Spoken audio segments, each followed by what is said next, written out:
dalam ruangan ini. Puji Tuhan. Apa kabar hari ini? Puji Tuhan, puji Tuhan. Kita akan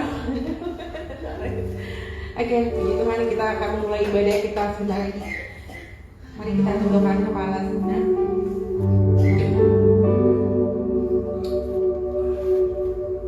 Kami datang ke hadapan Tuhan, mengucap syukur untuk semua kebaikan Tuhan atas setiap kami. Terima kasih untuk satu minggu penyertaan Tuhan. Kami boleh kembali sama-sama berkumpul di rumah-Mu ya Tuhan, Living In dan Ministry. Terima kasih Tuhan, terima kasih Engkau sangat baik. Kami datang dengan berbagai bergumul hidup kami Tuhan, tapi kami percaya kami mau serahkan seluruh hidup kami ke dalam tangan Tuhan. Berkati gereja kami Tuhan, Living In dan Ministry selalu dalam ada penyertaan tangan Tuhan. Kami serahkan gereja ini seturut dengan kehendak dan kemauan Tuhan saja. Berkati jemaat yang mungkin sedang perjalanan Tuhan, Tuhan tibakan mereka ke tempat ini. Kami percaya Tuhan, gereja kami ini akan menjadi gereja yang besar, gereja yang menjadi berkat buat banyak orang dan menghadirkan jiwa-jiwa yang memang membutuhkan dan haus akan kebenaran-kebenaran firman. Terima kasih Tuhan, terima kasih. Kami siap untuk memuji dan menyembah Engkau. Haleluya. Kami percaya Tuhan, Roh Kudus ada di tengah kami. Dengan mujizat-mujizat yang ada Tuhan. Amin Tuhan. Terus hadir di sini, mengalir di bait suci,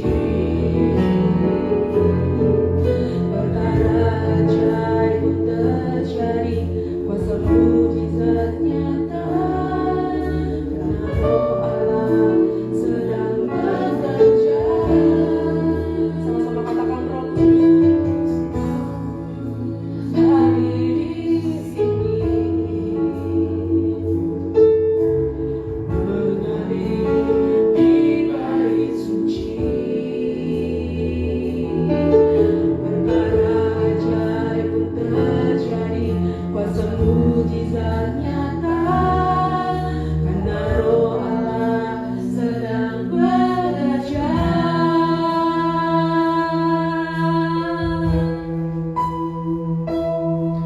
Tiada yang mustahil dan tiada yang sukar bila Roh Allah turut bekerja. Tiada yang mustahil bagi orang percaya, karena Roh Allah turut bekerja di antara kita.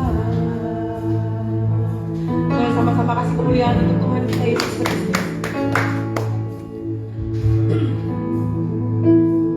Sama-sama kita katakan Roh Kudus hadir di sini. Roh Kudus hadir di sini, mengalir di bait suci, perkara ajaib, kuasa mujizat nyata,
Bila roh Allah turut bekerja, tiada yang mustahil bagi orang percaya. Karena roh Allah turut bekerja. Sekali lagi, tiada yang mustahil Tuhan. Bagi Tuhan, bila roh Allah turut bekerja, tiada yang mustahil, tiada yang mustahil bagi orang percaya. Karena roh Allah turut bekerja di antara kita. Karena roh Allah telah bekerja.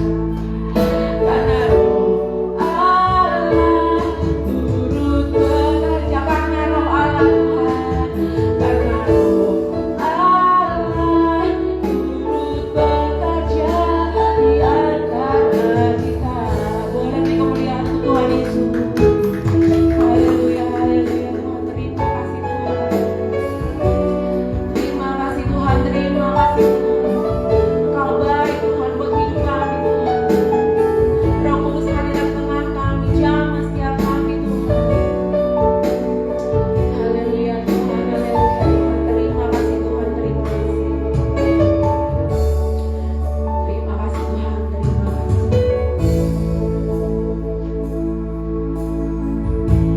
Terima kasih buat kebaikan Engkau Tuhan.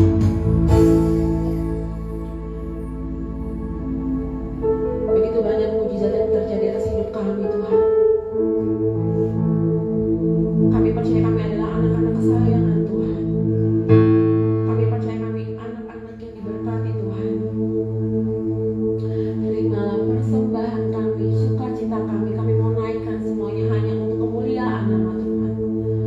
Terima kasih Tuhan, terima kasih. Yang siap untuk bersukacita, mari kita sama-sama katakan amin.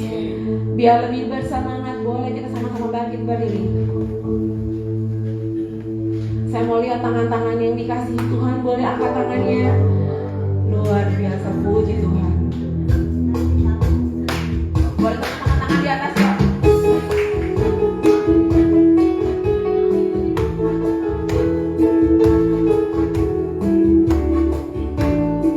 Haleluya.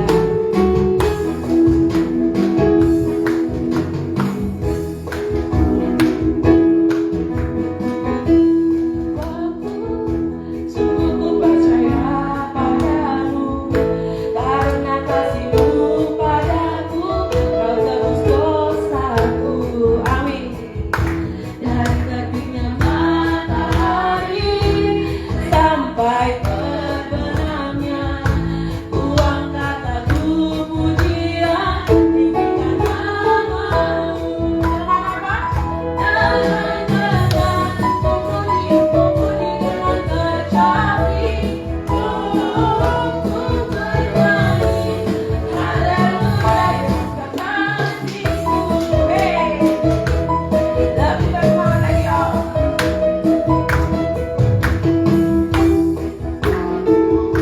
Sungguh ku percaya padamu, karena kasih-Mu padaku, Kau tebus dosaku. Dari mana? Dari terbitnya matahari sampai terbenamnya, ku angkat lagu pujian, tinggikan nama-Mu. Jangan-jangan ku puji dengan kecapi, ku bernyanyi, haleluya Yesus kekasihku. Jangan apa? Ku puji dengan kecapi, ku bernyanyi, haleluya Yesus kekasihku. Lebih bersemangat lagi.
Aku disayang Tuhan. Glory, glory. Haleluya. Glory, glory, glory. Puji Tuhan. Glory, glory, glory. Haleluya. Glory, glory, glory. Puji Tuhan. Glory, glory. Hey.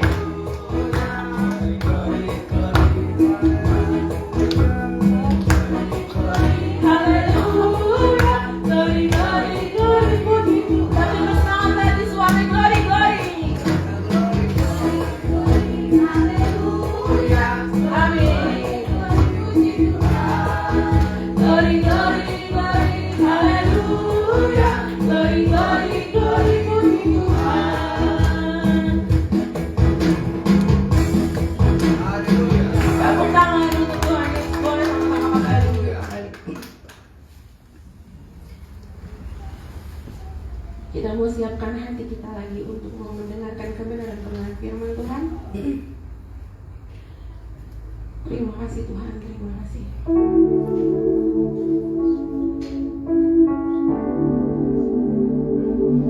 Kami datang ke hadirat-Mu ya Tuhan.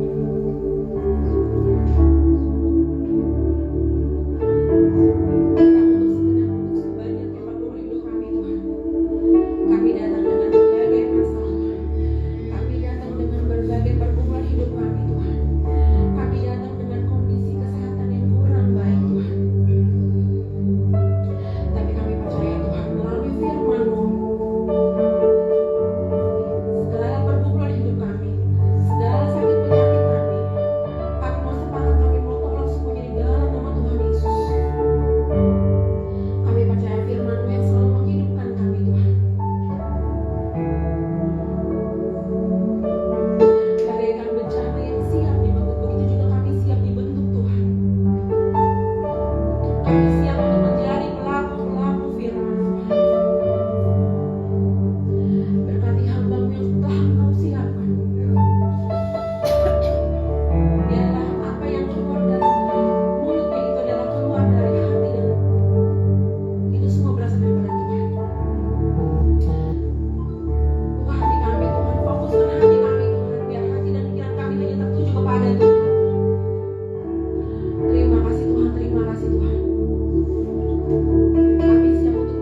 Kami hanya memuliakan nama-Mu saja Tuhan.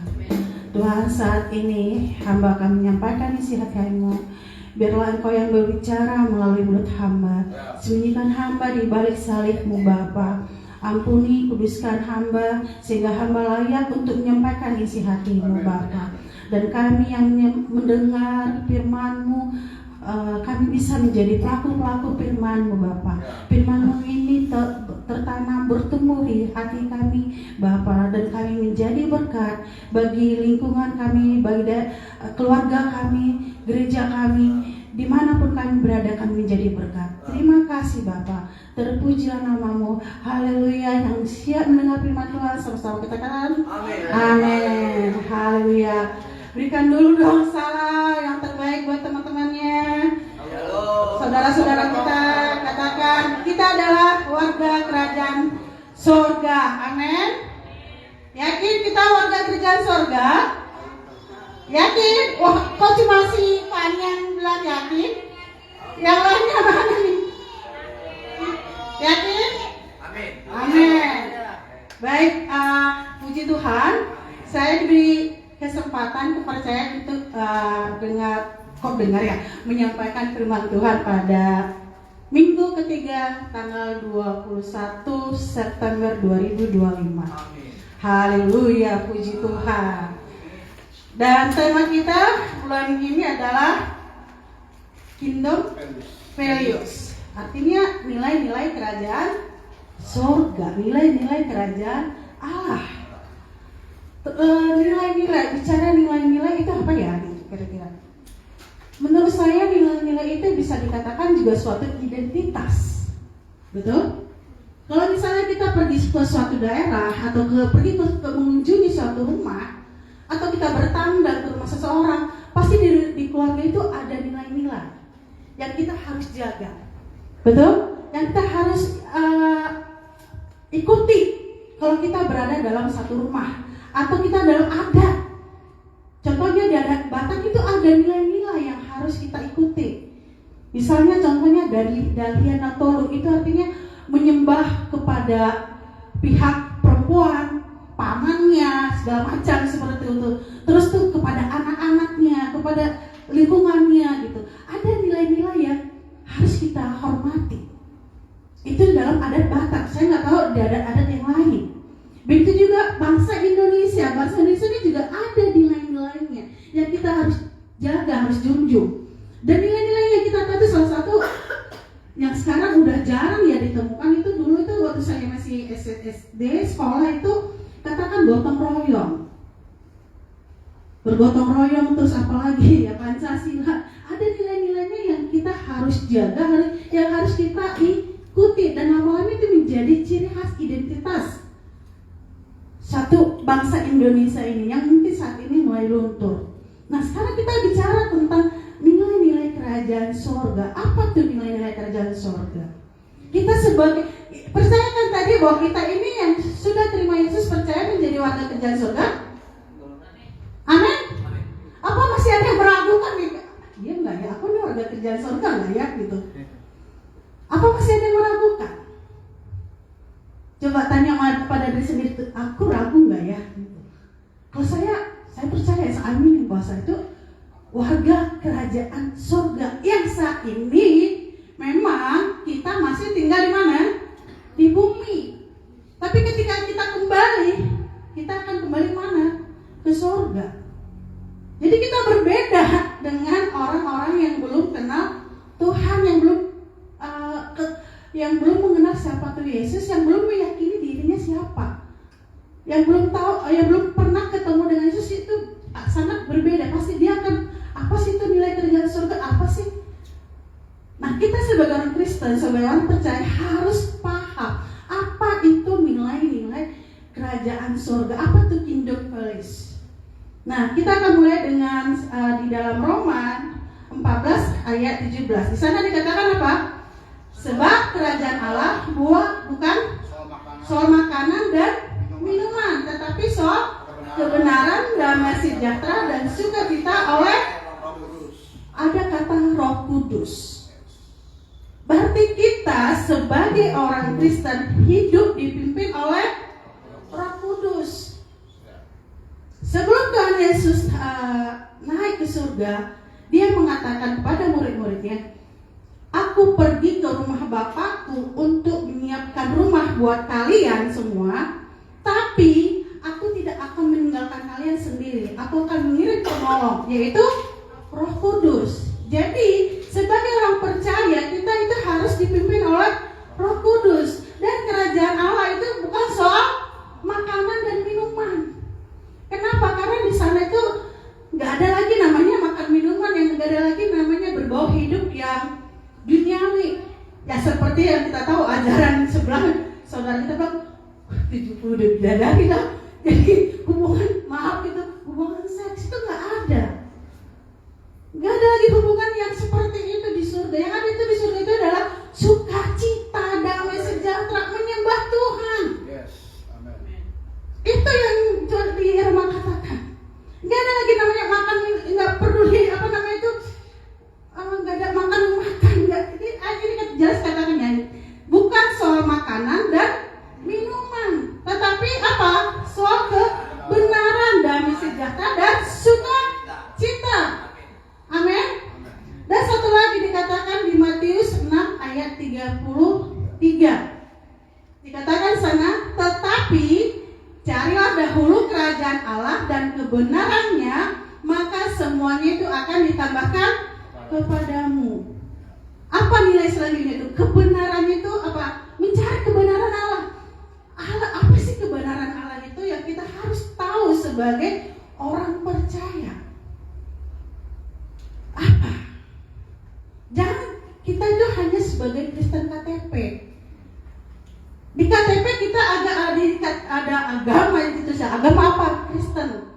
Tapi ditanya siapa tuh Yesus, nggak ngerti. Apa tuh kebenaran? Nggak ngerti. Apa tuh nilai-nilai kerajaan surga? Nggak ngerti juga. Apalagi kalau cuma Kristen timur kapal selam yang hanya datang di acara Natal atau acara Paskah, atau lagi ada acara bagi-bagi berkat, datang ke gereja gitu. Nah itu gimana bisa tahu kebenaran? Gimana bisa kita kenal siapa tuh Yesus? Kalau hanya datang ke gereja cuma sekali setahun atau 2 kali setahun, tahu mungkin cuma sekali sebulan. Gimana bisa kita kenal? Gimana kita bisa tahu apa itu siapa tuh Yesus? Gimana kita bisa tahu itu nilai-nilai kerajaan surga? Nah untuk itu ayo kita belajar saat ini menurut penggalian saya selama beberapa hari ini tentang nilai-nilai kerajaan surga itu apa ya? Nah coba kita akan belajar satu, yaitu hidup dalam pertobatan. Kita baca dalam Lukas 13 ayat 3 sampai 5. Lukas, bentar ya. Lukas 13 ayat 3 sampai 5. Oh, puji Tuhan masih bisa baca. Oke, tidak, saya baca ya. Tidak kataku kepadamu, tetapi jika kamu tidak bertobat, kamu semua akan binasa atas cara demikian. Atau sangkamu ke-18 orang yang mati ditimpa menara dekat Siloam lebih besar kesalahannya daripada kesalahan semua orang yang lain, semua orang lain yang diam di Yerusalem? Tidak kataku kepadamu, tetapi jika kamu tidak bertobat, kamu semua akan binasa atas cara demikian. Nah firman ini jelas katakan, kalau kita nggak bertobat dari cara hidup kita yang lama, kita akan mengalami kebinasaan. Ingat, upah dosa apa? Mau. Dan kematian itu ada 2 hal. Kematian pertama dan kematian kedua. Nah kematian pertama yaitu kematian secara daging. Daging kita mati dikubur. Nah kita akan mati nanti kapan? Sampai kedatangan Tuhan Yesus, dan 1000 tahun kemudian itu kita akan mengalami namanya kematian kedua, kematian kekekalan yang gak tercatat dalam buku kehidupan. ya kita akan dilempar ke lautan api.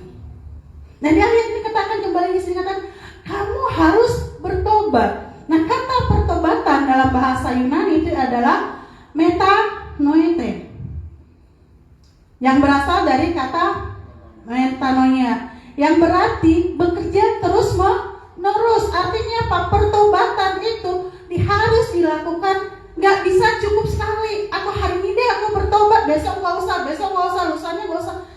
Itu bukan seperti itu. Bertobat itu harus terus menerus. Kenapa?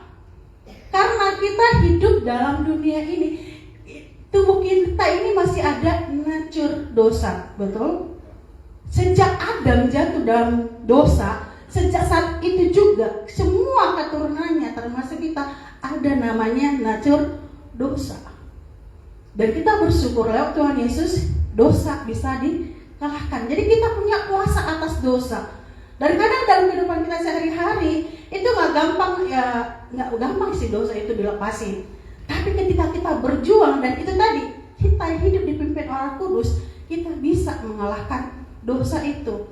Hari ini kita mungkin jatuh misalnya bohong, dosa bohong, terus bertobat mengakui, ternyata besok tiba-tiba kita berbohong lagi gitu. Bukan disengaja ya. Tanpa sengaja, kalau kita disengaja itu namanya mempermainkan Tuhan. Karena nanti kan Tuhan, aku bisa minta ampun, nanti Tuhan ampun juga, Tuhan juga akan ampuni dosa aku deh. Jadi berbohong lagi deh, nggak apa-apa. Nah itu namanya mempermainkan Tuhan. Jadi sesuatu dosa yang kita lakukan itu yang tanpa kita sadar. Mungkin kita marah, contohnya misalnya marah. Ada marah, ada dua tipe marah. Marah berdosa, marah nggak berdosa.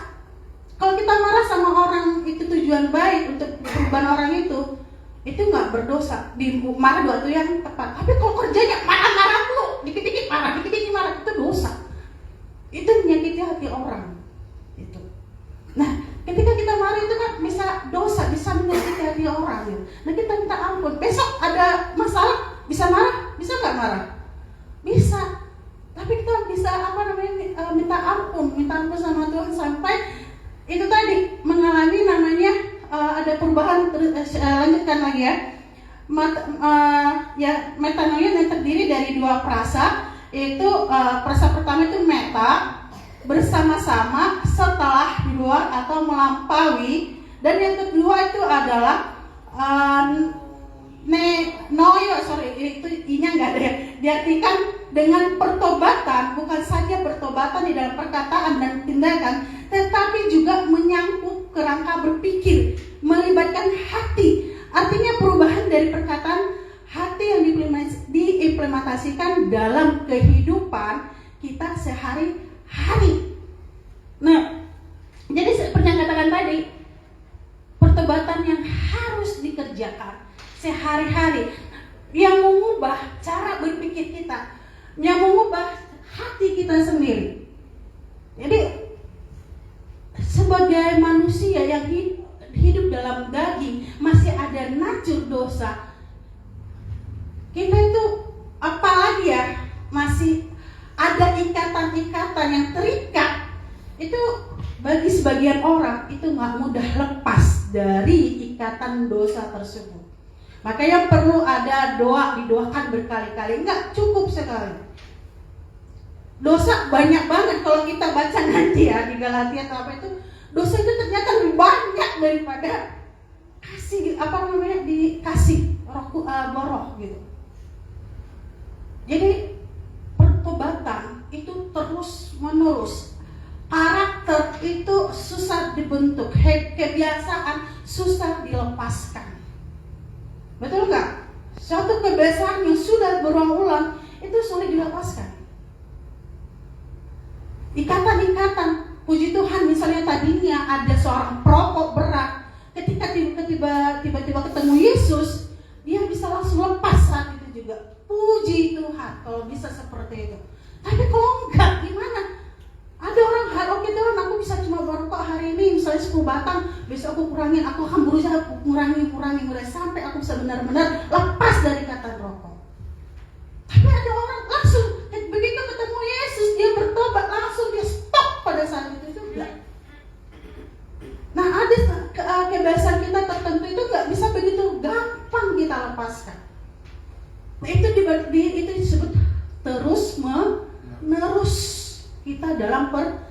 pertobatan. Dan kita harus mengubah mindset-nya kita, cara berpikir kita, hatinya kita itu harus diubahkan. Nah, itu arti kata metanoia itu. Saya memahami, saya mengerti, dan hati saya berubah, karakter saya berubah. Kalau nggak ada perubahan, itu namanya bukan metanoia. Amin. Itu kalau nggak ada perubahan namanya bukan metanoia. Nah, itu yang membawa kita ke dalam namanya pertobatan. Amin. Nah, itu jadi yang pertama itu adalah mengalami hidup di dalam pertobatan. Yang kedua apa? Hidup di dalam kebenaran. Yohanes 8 ayat 33. Coba ditampilkan ayat 33-nya. Bisa? Yohanes 8 ayat 33. Hidup dalam kebenaran membebaskan kita dari Oke, saya baca ya. Yohanes 8 ayat 33. Jawab mereka, kami adalah keturunan Abraham dan tidak pernah menjadi hamba siapapun. Bagaimana kau dapat berkata kamu akan merdeka? Jadi orang yang hidup dalam kebenaran itu adalah orang yang hidup di dalam kemerdekaan. Kenapa? Kok bisa sih orang yang hidup di dalam kebenaran menjadi merdeka? Kenapa? Kok bisa? Nah, coba kita pelajarin. Itu tadi di dalam Yohanes 8 ayat 32. Di atasnya ya tadi. Dan kamu akan mengetahui kebenaran, dan kebenaran itu akan memerdekakan kamu. Maksudnya adalah hidup dalam kebenaran membebaskan kita dari kepura-puraan, rasa bersalah, dan tekanan untuk menyenangkan semua orang. Dan kebenaran itu membawa kita kepada kedamaian. Amin. Ada orang itu berusaha gimana hidup untuk menyenangkan orang, yang dilakukan apa? Pura-pura memakai semua topeng. Supaya gimana orang melihatnya itu, wow, orang hebat ya, bajunya cakep ya, orangnya oke ya. Padahal itu semua pura-pura. Nah, orang yang pura-pura bisa damai nggak? Nggak bisa. Pasti di sini tuh dalam hatinya, itu tadi mangkutak, pasang topeng, senyum, ya shalom, apa kabar, puji Tuhan, tapi dalam hati, waduh, penuh dengan kepura-puraan. Banyak orang seperti itu, Bapak Ibu, hidup di dalam kepura-puraan supaya orang melihat dia pain-pain saja, baik-baik, oke, hebat. Ternyata dalam hidupnya penuh kepalsuan. Nah, orang kayak gitu gak akan merasa damai sejahtera. Dia akan besok mikir, besok aku harus bertindak apa lagi ya, besok aku gimana lagi ya. Dia akan berpikir seperti bagaimana supaya bisa menyenangkan hati orang, gimana dia supaya tampil perfect di depan orang. Nah, kalau kita hidup dalam kebenaran, kita gak butuh itu. Kita hidup apa adanya. Kita gak peduli orang mau ngomong apa tentang kita, karena firman Tuhan katakan, kamu hidup bukan apa kata orang, kamu hidup apa kata firman Tuhan. Jadi kita gak perlu harus menyenangkan semua orang. Kita gak perlu masa orang harus menerima kita. Tapi kita berdoa supaya kita bisa diterima semua orang. Bagaimana kita bisa diterima orang? Kita berdoa sama Tuhan. Bukan kita berusaha hidup pura-pura. Bukan berusaha kita hidup sampai melakukan kebohongan seperti itu. Nah, yang kedua, hidup dalam kebenaran itu seperti apa? Hidup yang berintegritas, yang membentuk karakter yang kuat karena melatih untuk jujur, setia, dan bertanggung jawab. Itu dalam Amsal 10 ayat 9. Jadi artinya apa? Dengan hidup dalam kebenaran, kita hidup itu berarti untuk jujur setiap hari. Orang seperti saya katakan, pembohong itu pasti suruh dia berkata benar. Betul? Dia bersulit berkata jujur kalau dia seorang pembohong. Tapi kebenaran membantu kita, mengajar kita untuk selalu hidup jujur dan berintegritas. Artinya apa? Apa itu integritas? Perkataan kita itu sesuai dengan yang ada di hati kita. Perkataan kita itu sesuai dengan hati kita, sesuai dengan tindakan kita. Jadi nggak ada yang ditutupi. Jadi kalau saya bilang A, ya udah A, hati saya A, tindakan saya A. Jadi bukan seperti hati saya B, mulut saya A, dan tindakan saya C. Itu bukan integritas. Tapi hati, pikiran, perkataan saya, tindakan saya itu sama. Jadi kebenaran, hidup dalam kebenaran itu menuntut kita untuk bersikap berintegritas, mempunyai karakter yang kuat. Jadi kita punya karakter yang kuat dan membuat sikap kita itu menjadi bertanggung jawab dan kita setia di dalam kehidupan di dalam apa yang dipercayakan Tuhan dalam kehidupan kita. Next, apalagi itu yang hidup dalam kebenaran. Hidup dalam kebenaran membuka akses berkat rohani. Itu kita baca dalam Mazmur. Kita coba ya baca Mazmur 84 ayat 7. Di sana dikatakan mereka berjalan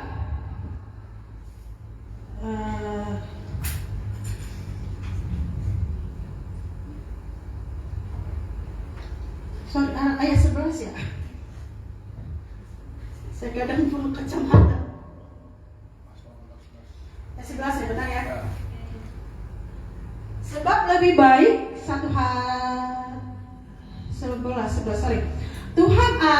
sebab Tuhan Allah adalah matahari dan perisai kasih dan kemuliaan Dia berikan. Ia tidak menahan kebaikan dari orang yang hidup tidak bercela.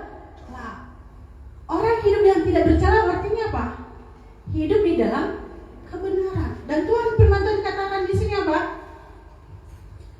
Kasih dan kemuliaan. Iya, di situ ada katakan Tuhan berikan dan Tuhan tidak akan menahan kebaikan atas orang yang hidup di dalam kebenaran, atas orang hidup yang tidak bercacat celah. Jadi secara tak langsung, tanpa kita sadar, ketika kita hidup dalam kebenaran, Tuhan itu memberikan berkat-berkat kemuliaan. Berkat apa lagi dikatakan di sini? Kasih. Itu Dia berikan kepada kita. Kenapa? Hidup dalam kasih, hidup dalam kemuliaan itu sangat kita butuhkan. Kita dimuliakan. Dimanapun kita berada dimuliakan. Kita dikasihi Tuhan. Dan orang-orang bisa bilang kita itu penuh dengan kasih. Bahkan pernah nggak ada merasakan bahwa tiba-tiba orang kasih sesuatu gitu, kayak orang senang aja ngasih kita sesuatu itu, entah apapun itu, senang aja ke makanan, tanpa tuh kayak senang aja orang memberi gitu loh, ke kitanya tanpa kita minta gitu. Ada orang seperti itu kan, pernah nggak merasakan seperti itu? Kalau saya pernah gitu, tiba-tiba orang saya nggak minta tiba-tiba kirim berkat gitu kan, entah uang atau makanan atau apapun itu. Nah itu kenapa? Kita hidup di dalam kebenaran. Kita hidup dalam tidak bercacat celah. Amin. Nah, terus yang selanjutnya apa? Hidup di dalam kebenaran membuat hidup kita itu berdampak. Matius 5:16 dikatakan di sana, kamu adalah garam dan terang dunia ini. Nah, kalau kita hidup di dalam kebenaran, berarti hidup kita itu menjadi garam, terang buat orang lain, berdampak buat orang lain. Orang akan melihat, si anak itu hidupnya bagus ya, hidupnya oke ya, atau hidupnya kok dia berubah ya. Dulu berapa waktu yang lalu atau 1 tahun lalu saya ketemu dia nggak seperti ini loh orangnya. Katakanlah seperti tadi perokok ataupun judi. Dulu kan hidupnya nggak seperti ini. Dia dulu perokok. Loh kok sekarang tiba-tiba wow. Nah itu kan menjadi dampak buat orang lain. Kok bisa orang ini berubah? Yang tadinya jahat, yang tadinya buruk hidupnya,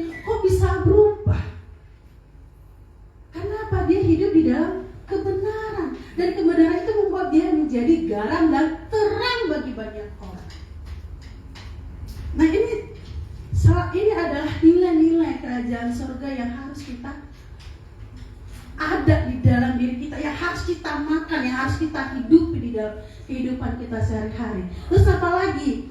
Hidup yang bertumbuh, itu dalam Efesus 4 ayat 15. Hidup dalam kebenaran itu membuat kita itu semakin bertumbuh hari demi hari. Ketika kita nggak bertumbuh, berarti ya kayak gimana, imannya gitu aja. Tapi ketika kita hidup dalam kebenaran, kita mengetahui kebenaran, baca Alkitab setiap saat, kita semakin menggali firman Tuhan, kita itu semakin bertumbuh di dalam Tuhan.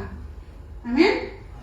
Dan terus jadi kebenaran adalah kompas yang menjaga kita tetap pada jalur, menjauhkan kita dari kebinasaan. Terus Hosea mengatakan, Hosea 4 ayat 6 katakan, umatku binasa karena tidak mengenal Allah. Umatku binasa karena tidak mengenal kebenaran. Banyak orang tersesat, banyak orang akhirnya tinggalkan Yesus karena apa? Dia nggak mengenal Tuhan itu siapa. Dia hanya tahu seperti semata, dia hanya Kristen KTP yang datang ke sebulan ke gereja cuma mungkin sekali doang, hanya dengar doang, tanpa dia mengenal siapa tuh Yesus, nggak mengalami perjumpaan pribadi dengan Yesus, tidak mengalami keintiman dengan Tuhan. Hanya apa? Banyak lari meninggalkan Tuhan. Jadi nggak heran kalau kita lihat banyak orang meninggalkan Tuhan Yesus hanya demi uang, hanya demi jabatan, hanya demi perempuan atau laki-laki. Kenapa? Karena orang tersebut tidak kenal kebenaran yang sesungguhnya. Kayak Hosea bilang, banyak umatku binasa karena nggak mengenal Allah, karena nggak mengenal kebenaran. Jadi penting bagi kita, nilai yang harus kita jaga dalam kehidupan itu adalah sebagai warga kerajaan surga, hidup di dalam kebenaran. Itu yang kedua. Yang ketiga apa? Hidup sampai jam berapa nih Kak? Yang ketiga, hidup di dalam buah roh. Nah, coba kita lihat, dibaca Galatia 5 ayat 22 sampai 23. Nah, tetapi buah roh ialah kasih, sukacita, damai sejahtera, kesabaran, kemurahan, kebaikan, kesetiaan, kemah lembutan, dan penguasaan diri. Nah, ini buah roh. Selama ini mungkin masih banyak orang buah roh, enggak. Hanya satu, buah roh, dan menghasilkan kasih. Kasih itu adalah, kalau kita pernah firman Tuhan katakan, kasih, iman, kasih dan pengharapan yang terbesar adalah kasih. Kenapa? Karena kasih bisa menutupi segala dosa. Kasih bisa menutupi segala pelanggaran.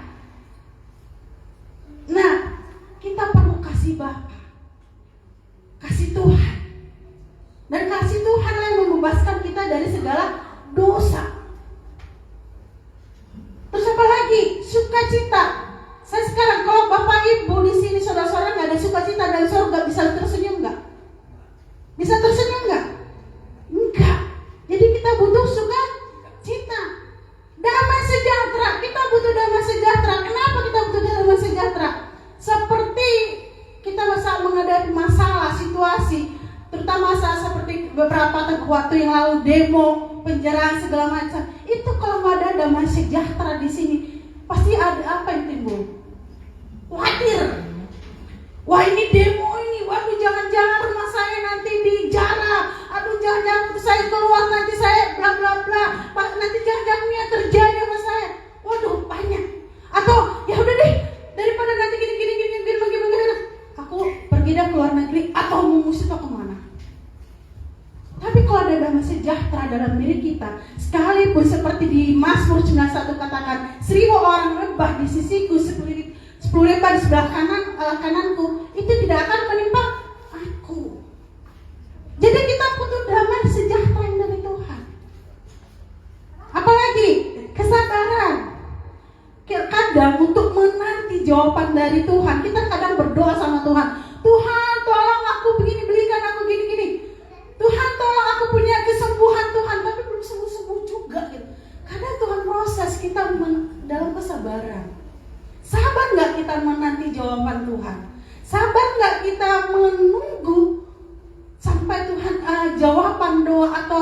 sesuatu yang kita nantikan itu terjadi. Sabar enggak? Kadang Tuhan didik kita lewat kesabaran. Memproses kita itu semakin dewasa dengan kesabaran. Apalagi kemurahan. Kemurahan itu apa? Memberi. Kita jangan menjadi orang yang pelit. Murah kasih, membantu orang, bukan hanya materi ya. Maksudnya kalau ada orang butuh bantuan, tenaga ya, kalau kita bisa bantu. Kalau kita bantu dengan materi, kita bantu dengan materi. Murah hati. Terus apa lagi yang Tuhan katakan? Kebaikan. Nah, kita berbuat baik sama orang. Terus apa lagi? Setia. Firman Tuhan katakan setia dalam perkara kecil, kamu akan diberikan perkara besar. Jadi kalau kita setia dalam hal yang kecil yang Tuhan percayakan, percaya Tuhan akan berikan perkara yang lebih besar lagi. Amin. Terus apa lagi? Lemah lembutan. Kalau kita kasar setiap hari sama orang, orang bisa jadi senang gak sama kita? Ada damai gak kalau maaf nih, istri ngomong-ngomong mulu sama suami main pukul aja sama istri, orang tua bentak-bentak sama anak. Ada enggak damai sukacita dalam keluarga? Jadi butuh kelemah lembutan. Dan itu di bulan terakhir itu menguasai diri, mengasah diri. Nah itu kita perlu Roh Kudus untuk ini bisa kita lakukan dalam sehari-hari. Secara daging mungkin sulit kita lakukan, karena kita masih ada dalam natur dosa. Tapi kalau kita minta Roh Kudus membantu kita melakukan hal 9 buah roh ini, saya percaya kita bisa melakukannya. Amin. Yang terakhir apa? Hidup di dalam iman. Hidup di dalam iman. Kadang gini ya Bapak Ibu, sebagai orang Kristen tuh kadang kita tuh sering kali diajarkan beriman, melangkah dengan iman. Kadang misalnya saya contoh kecil dan yang saya bisa kasih contoh ya. Saya pernah pergi ke Papua dengan modal cuma 50.000. 50.000 Bapak Ibu bayangkan, dan itu gak ada tiket pulang. Cuma sudah suruh Tuhan gimana aku pergi. Pada saat itu memang saya itu sama teman naik kapal mercusuar dari Merauke. Jadi kita naik ke sana nggak bayar gitu, karena ada koneksi lah. Jadi nggak perlu bayar. Cuma tiket pulangnya kan belum ada. Cuma punya uang 50.000. Saya pikir awalnya itu semua gratis, ternyata enggak gitu. Jadi saya sebelum pergi itu saya cerita ke teman, ke orang tuanya, saya minat di sana. Terus besok pagi dia kasih duit saya 300.000. Ini saya sebut di kapal. Saya bingung, loh orang kapalnya bukan kapal penumpang kok. Kapalnya kapal perusahaan. Saya jajan apa? Buat apa di kapal? Apa yang terjadi? Ini kan saya nggak tahu kan. Sampai di kapal yang koneksi itu bilang, Sastri minta 250.000 ya. Buat apa? Buat tukang masak. Kan gak enak kalian selama 7 hari lebih, karena perjalanan itu kurang lebih 8 hari bisa 2 minggu. Gak enak lah, kalian semua sini udah gratis, makan gratis. Berilah paling gak sama tukang masaknya 250.000. Coba bayangin, saya gak punya uang 50.000. Saya gak ada uang segitu gitu. Tiba-tiba ketika nginap saya dikasih 300.000. Coba hanya mau bahkan gak tahu ada masalah di depan, gak tahu, tapi Tuhan siapkan.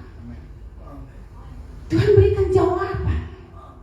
Dan ketika pulang juga seperti itu, saya nggak tahu pulang apa. Saya cuma berdoa, kapan saya pulang? Karena udah tiket, nggak ada sponsor, nggak ada apa-apa nih. Tuhan gimana? Saya nggak mau minta tolong sama siapa untuk tiket pulang, nggak ada. Saya cuma Tuhan gimana? Kapan saya pulang? Tuhan jawab, kamu pulang tanggal segini, bla bla bla. Oke, udah amin Tuhan. Udah saya nggak mikirkan siapa yang nanti berkati, dari mana tuh tiket, saya nggak mikirin itu semua. Saya cuma oke, amin, saya tahu Tuhan. Itu namanya iman. Tiba-tiba saya doa kira-kira jam 2:30 apa jam 3-an pagi. jam 6 sore di hari yang sama, itu kan subuh berarti kan, di hari yang sama jam 5 sore ada orang nelfon saya. Memang udah kenal di sana gitu kan. Sastri, kamu ada di mana? Ada di luar lah ibaratnya, singkat cerita aja. Jam 6 lah kita ketemu. Dia nanya langsung sama saya, Sastri, kapan kamu pulang? Hari waktu itu Jumat tanggal 6, hari Jumat, tante tanggal 6 Jumat. Udah ada tiketmu? Belum tante, masih uang duit masih kurang. Berapa? Saya sebutin jumlah nominal. Beli. Coba beli katanya, ambil KTP-mu. Ini langsung dengan booking tiketnya. Hah? Saya kaget gitu kan. Baru tadi pagi subuh Tuhan ngomong, kamu akan pulang tanggal sekian gitu. Terus ya udah dia beli tiketnya gimana caranya? Ya udah ke ATM, bayarin berdua, bertiga sama anaknya ke ATM untuk bayar tiket saya. Itu artinya apa? Hidup dengan iman. Amin. Saya nggak punya modal saya berapa? Cuma 50.000, tapi bisa pergi.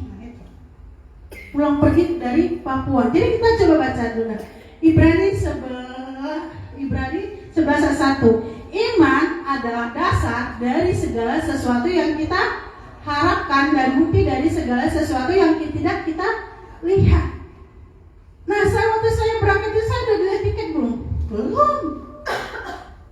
Saya udah tahu belum tanggal berapa saya pulang dari Merauke? Belum. Tapi bisa balik ke Jakarta? Bisa. Amin. Terus apa lagi? Dalam 2 Korintus 5:7.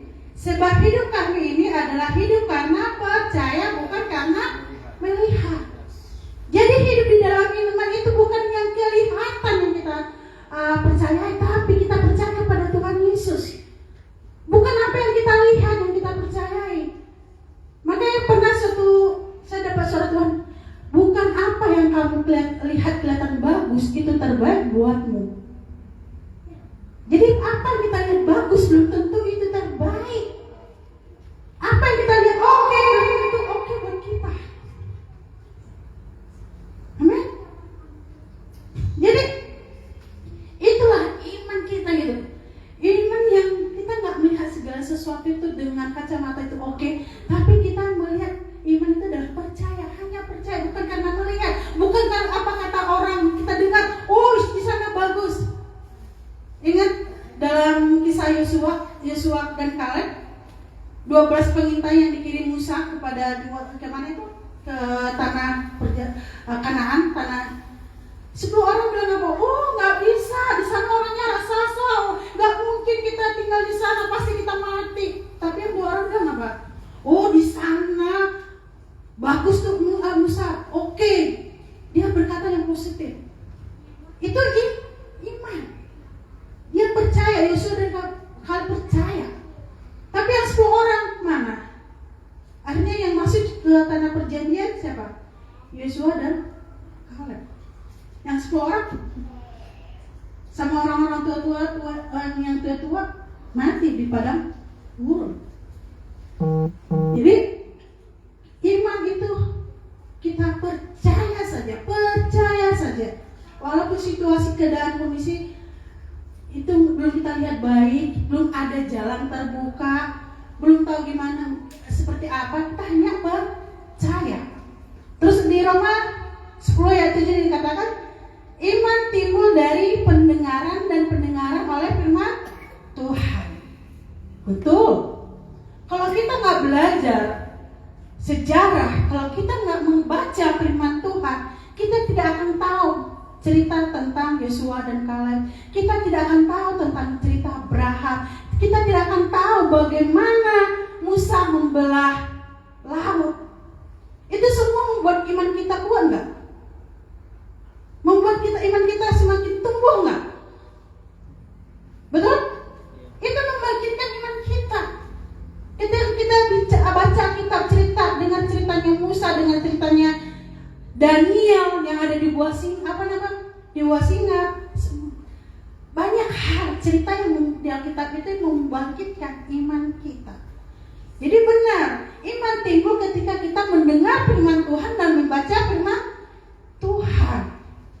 Jadi percaya dan penerimaan firman Allah yang mempengaruhi cara hidup orang percaya sehari-hari. Amin. Jadi saya simpulkan, nilai-nilai kerajaan surga atau kingdom values yang kita pelajari pada siang hari ini ada 4. Yang pertama tadi apa? Hidup di dalam pertobatan. Kedua, hidup di dalam kebenaran. Ketika hidup, kedua, apa tadi? Yang pertama hidup di dalam pertobatan. Kedua, hidup dalam kebenaran. Ketiga, hidup di dalam buah roh. Yang terakhir adalah hidup dengan iman. Saya percaya jika nilai-nilai ini ada dalam diri kita, kita akan menjadi warga kerajaan surga yang luar biasa dan dahsyat. Amin. Tuhan Yesus memberkati kita semua. Mari kita berdoa. Bapa di surga, kami mengucap syukur pada siang hari ini Bapa. Kami sudah mendengarkan isi hati-Mu, kami sudah mendengar firman-Mu. Biarlah melalui firman ini Bapa, kami menjadi warga kerajaan surga yang luar biasa, yang dahsyat Bapa, yang berdampak bagi hidup kami, bagi keluarga kami, bagi lingkungan kami, bagi gereja kami khususnya, ataupun bagi bangsa negara ini. Terima kasih Bapa, terima kasih. Sembunyikan semua firman ini di hati kami dengan kuasa darah-Mu. Terpujilah nama-Mu, haleluya, amin.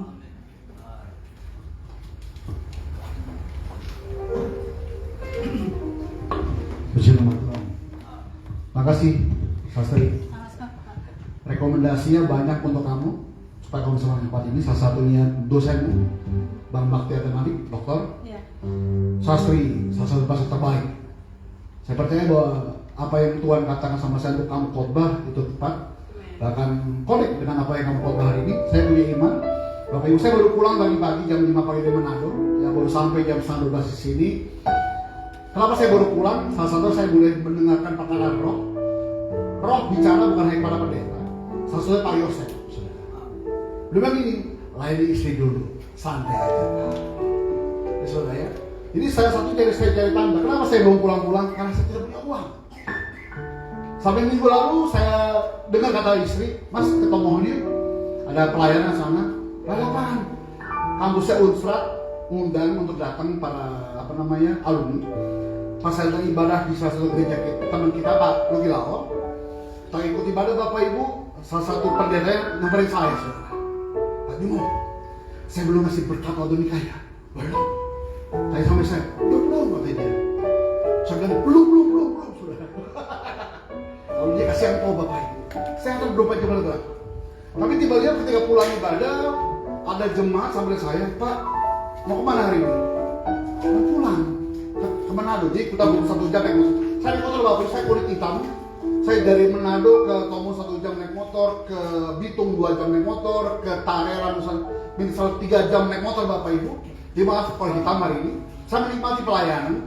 Terus tiba-tiba Bapak Ibu saya datang ke rumah yang dia bilang ada ibadah, ucapan syukur, saya makan. Bapak Ibu, Ibu bilang ini, Pak, waktu di gereja Tuhan bilang sama saya, ya apa Bu? Pak Bimo punya uang untuk pulang. Hah? Sudah gini, kok tahu teman-teman? Kan Bapak Ibu, sepanjang satu bulan di Manado, saya mendapat orang banyak banget Bapak Ibu. Salah satu saya cerita, Mami, kakak papa saya, kan kena bapak otak, saya bilang itu Bapak Ibu ya. Kalau logika dokter tidak mungkin bisa sembuh, tidak mungkin bisa normal lagi. Tapi dengan baik, Yesus luar biasa. Si Mami keluar ICU, masuk ruang perawatan dan pulang normal Bapak Ibu. Amin. Jadi saya percaya bahwa Tuhan itu berkarya luar biasa. Sampai saya bilang Tuhan, saya ketemu sama Bapak Ibu, hujan Bapak Ibu. Kita angkat tangan yuk, ya. Ngapain mas? Angkat tangan, Tuhan, hujan pindah ke laut. Berhenti Bapak Ibu. Setiap hari begitu saudara. Akhirnya suatu waktu pulang kantor, saya bilang sama saya, kok lucu ya? Saya minta Tuhan, saya mau pulang. Dan itu jemaat boleh pikir Tuhan. Tapi saya belum boleh tuh pulang Tuhan. Ah Tuhan, masa saya minta uang tiket gak dikasih? Ternyata minggu lalu Bapak Ibu benar-benar tepat waktunya Tuhan masih jawabannya. Kalau Bapak Ibu karena teman-teman masa nggak bisa bayar bisa beli tiket mas? Kan setiap minggu pelayan 43 fokusnya cuma satu. bagaimana gereja ini tetap bisa berjalan ibadah. Amin. Bapak Ibu yang baik, tetap tenang, tetap setia sama Tuhan. Kemarin tiba-tiba Bapak Ibu pengelola gedung telepon saya, Pak Bimo, ada perubahan Pak. Per 21 September sewanya naik. Hah? Plus harus bayar di muka Pak Bimo. Kalau nggak bayar di muka nggak bisa ibadah. Pas saya pulang buru-buru tadi, saya naik ke atas, saya tolong bawa, saya sholatkan dulu Bapak Ibu. Kenapa? Untuk bayar gereja dulu. Saudara. Tapi saya percaya kalau Tuhan yang izinkan ini buka gereja, Tuhan yang memperlengkapi dan bertanggung jawab. Tahukah saudara, 6 Oktober besok 1 tahun gereja kita. Saya cuma ingat kata-kata gembala-gembala di Manado Bapak Ibu. Pak Bimo, kalau 6 bulan itu bisa berjalan terus dan setahun berjalan terus, itu gereja berjalan terus saudara. Amin. Saya cuma doa sama sama Tuhan, kasih tempat yang manusiawi, tangganya, yang manusiawi sewanya, minimal Bapak Ibu bisa beribadah dengan nyaman dan menikmati kebaikan Tuhan. Amin. Oh Tuhan tolong saya, Tuhan yang sama tolong Bapak Ibu hari ini. Amin. Yuk sama-sama kita beribadah sama Tuhan pada hari ini. Oleh kuasa darah-Mu, Kau telah tebus dosaku. Kekudusan-Mu melingkupiku. Kasih-Mu mengalirkan, memulihkan hidupku. Sungguh besar anugerah-Mu, Kau selamatkan hidup. Ku mencari ciptaan yang baru, ku menjadi ciptaannya. Oleh kuasa darah-Mu, oleh kuasa, bersabap hatimu oleh kuasa darah-Mu Tuhan. Oleh kuasa darah-Mu, Kau telah tebus dosa. Kekudusan-Mu melingkupiku Tuhan. Dosa-Mu melingkupiku. Kasih-Mu Tuhan mengalir, memulihkan hidupku.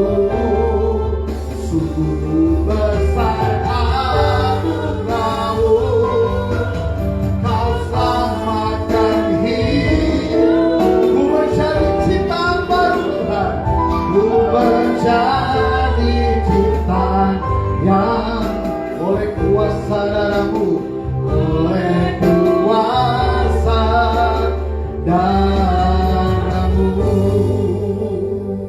Setiap kali saya melayani selalu memberi perjamuan kudus dan yang urapan pada orang-orang salah itu. Hasil banyak orang dipulihkan 1 bulan kemarin berjalan Sulawesi Utara saudara. Yang harusnya tidak bisa logika, orang batang otak bisa normal kembali. Tapi Tuhan nyatakan normal kembali. Kami kalau percaya Tuhan hari ini, oleh karena kuasa tubuh dan darah Tuhan, setiap kami yang menyatakan tubuh dan darah Tuhan, kami tinggal dalam Tuhan dan Tuhan tinggal kami. Bangkitkan imanmu, mari angkat roti di kepala kita dengan imanmu, sama-sama dengan saya doanya. Dalam nama Tuhan Yesus, ialah roti yang turun dari surga, ialah tubuh Yesus Kristus yang tertikam, tertombak di atas kayu salib, yang Kau pecah-pecahkan bagiku hari ini, agar aku tinggal dalam Tuhan dan Tuhan tinggal dalam aku. Aku percaya, aku menyatu dengan tubuh Tuhan. Aku percaya hari ini aku dipulihkan, dosaku diampuni Tuhan, segala penyakitku Tuhan angkat dari kayu salib. Setiap organ tubuhku yang telah rusak Tuhan gantikan dengan organ tubuh yang baru. Kami percaya kami hidup berkemenangan dalam Tuhan. Dalam nama Tuhan Yesus, ialah roti yang turun dari surga, ialah tubuh Yesus Kristus. Sama-sama kita makan tubuh Yesus dari Bapak Ibu.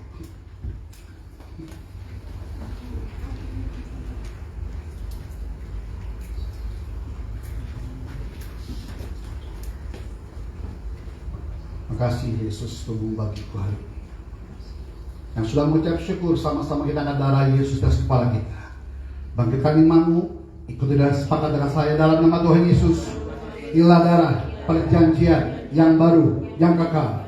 Darah Yesus Kristus yang tercurah, tertumpah dan sekau salib, yang kau curahkan bagiku dari ujung rambut sampai ujung kaki, dibalut oleh darah Yesus. Artinya dosaku diampuni Tuhan, dikuduskan, disucikan kembali, segambar, serupa dengan gambar Allah.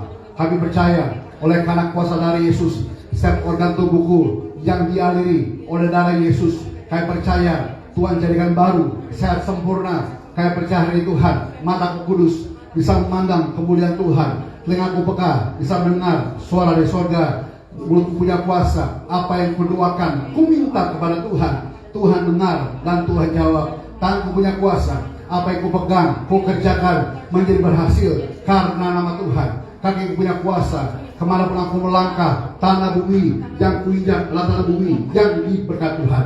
Di dalam Kristus kami adalah kebenaran Allah. Dalam Kristus kami adalah ciptaan yang baru, yang lama sudah berlalu. Dalam nama Tuhan Yesus, inilah darah Yesus Kristus. Sama-sama kita minum darah Yesus dan Bapak Ibu.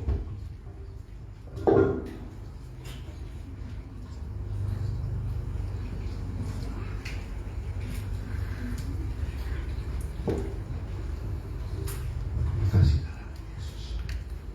Mereka syukur sama Tuhan. Kasih. Terima kasih. Kami mengucap syukur Tuhan. Akan ucap suara pada Tuhan yang hari. Kami terima janji-Mu. Kami terima kuasa-Mu. Kami terima kekudusan-Mu Tuhan. Kami terima kemuliaan-Mu. Kami terima kemenangan daripada-Mu.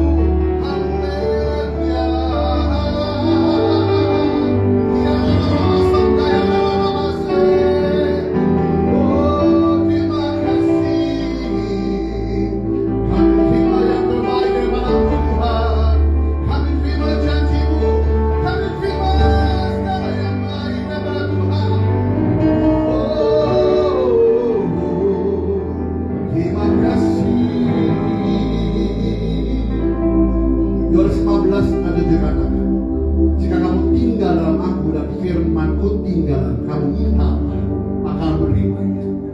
Hari ya Tuhan, kami minta dalam nama Tuhan Yesus, kami serahkan gereja-Mu Tuhan, living ingat di dalam tangan Tuhan.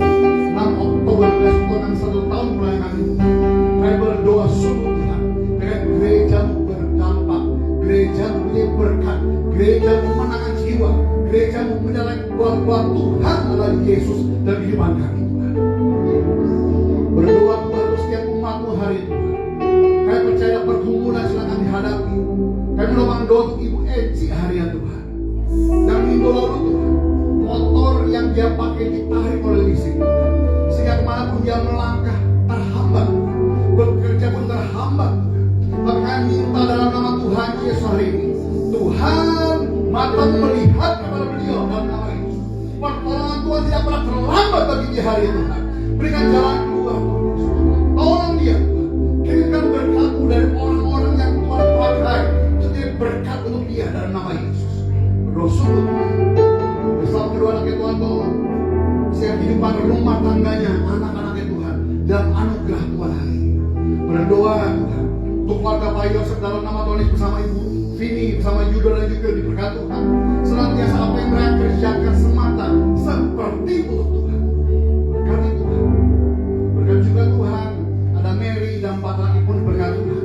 Pelihara mereka Tuhan. Jika hari Tuhan Mary kurang sehat badannya Tuhan, tapi kami percaya ketika dia mulai Tuhan sungguh-sungguh, maka pemulihan Tuhan terjadi dalam nama Yesus. Berdoa untuk hamba-Mu saksi Tuhan, yang Oktober besok kembali ke Kamboja untuk melakukan misinya Tuhan ke sana. Bapak Tuhan yang kirim dia, maka Tuhan yang bertanggung jawab pelihara dia, pakai mulut lidahnya menjalankan Yesus Tuhan dengan jiwa yang menangkan. Berdoa untuk pendeta Vero Tuhan hari ini, walaupun sudah tua Tuhan umurnya, tapi semangat luar biasa Tuhan menangkan jiwa mengembalikan gereja. Berdoa juga Tuhan untuk keluarga Mas Tio, Dr. Dinan, juga Fani Tuhan diberkati Tuhan. Esok hari Tuhan Fani akan periksa dokter tentang parunya Tuhan. Tolong dalam nama Tuhan Yesus, jangan hasil terbaik Tuhan Kau berikan bagi Fani Tuhan. Berkati Tuhan setiap kehidupan keluarga kami hari Tuhan Yesus.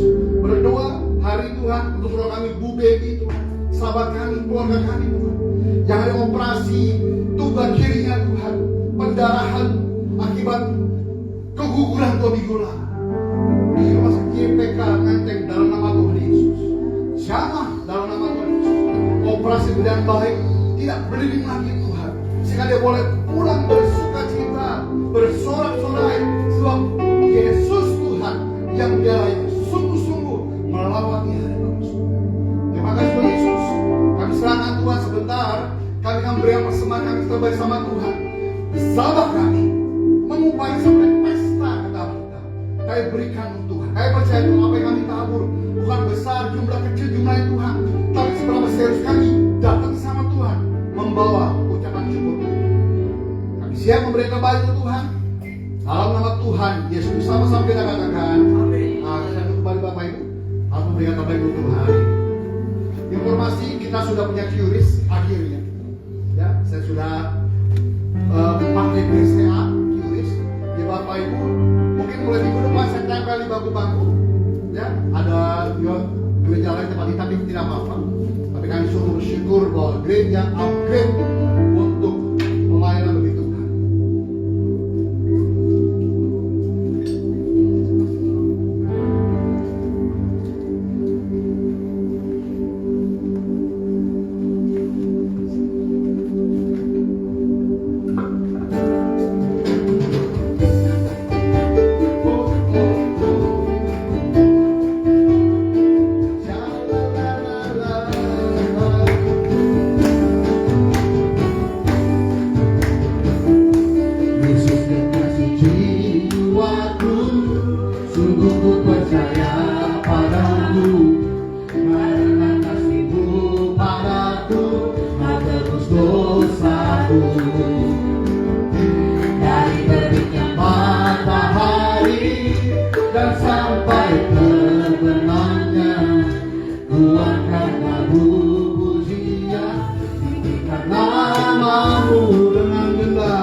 Sama-sama kita berdiri dalam Tuhan yang hari ini dengan gendang kecapi semua.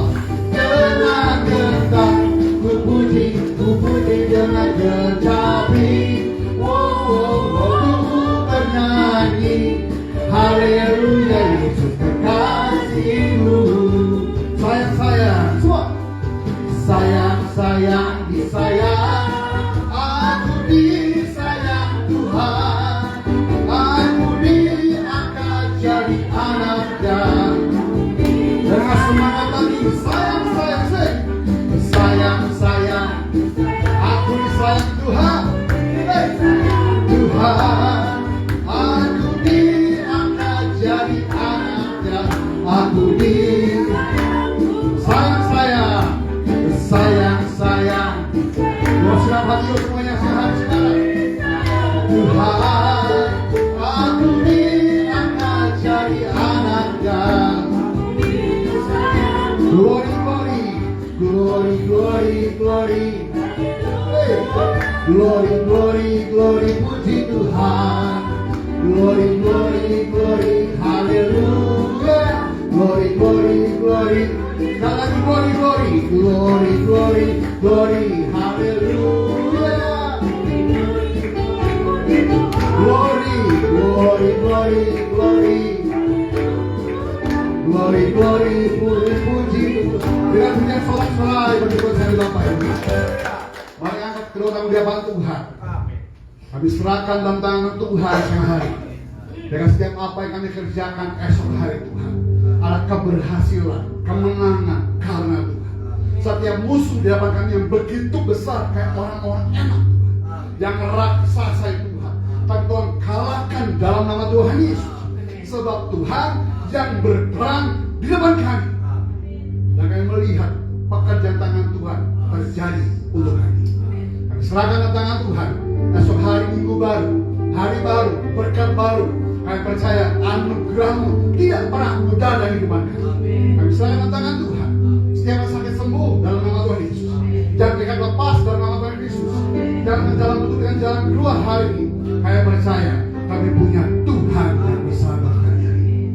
Akan pejabat Tuhan, mari angkat kedua pejabat Tuhan dan terimalah berkat dari Allah Bapa di surga sekarang. Mulai menerima berkat dalam Abraham, Ishak, Yakub. Cinta manis daripada Tuhan Yesus Kristus. Perjalanan yang manis, yang intim, yang erat, yang bersama Roh Kudus, menjadikan kita naik dan bukan turun, menjadi kepala dan bukan ekor. Bahkan apapun yang dikerjakan menjadi berhasil karena nama Tuhan.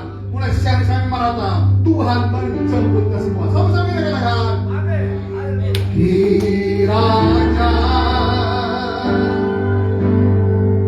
Engkau memberkati aku.